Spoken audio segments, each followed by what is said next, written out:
Bữa nay bót mới đi khám về và bót bị bệnh viêm phổi và bót đang ngồi bót ăn Bót ăn gì con? bót ăn gì nhỉ? Gọi là bót ăn bom apple, golden apple, bởi vì là một quả 50.000 này. Rồi, bót hôm nay là lo ho lồi phổi luôn, hôm qua giờ ho lồi phổi.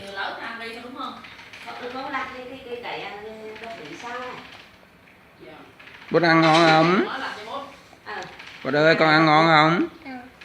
Con thích ăn được không? Họ liên tục rồi đó.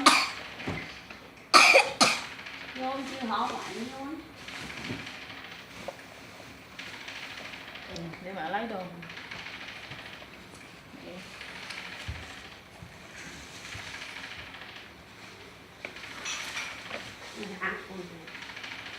Con non thì con có gì con nhổ thì nhổ vào đây nghe, đừng nhổ một bạn bạn nghe.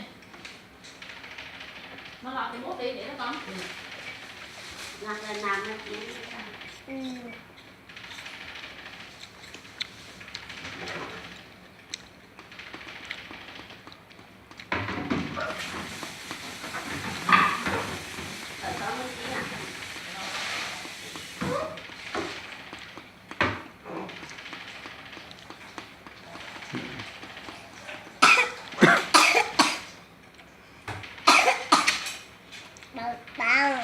Cắt á.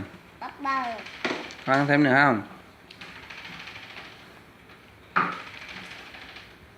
Cảm ơn ba.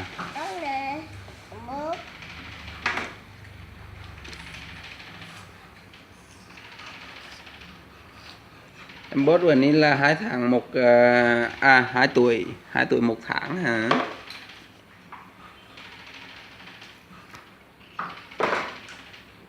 Em bớt đã nghỉ học được mấy tháng rồi, mấy ngày rồi. 12 ngày. Em bớt nghỉ học nhiều nữa hả?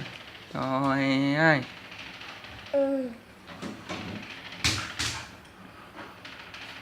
Rồi em bót ăn ngon miệng nghe, bác lại thêm cho em bót. Cho con ăn hết luôn hả em? Hả? Cho con ăn hết luôn hả?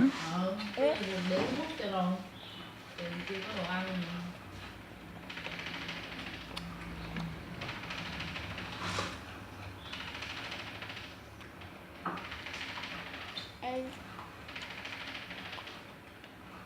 Bót có thầy vui không?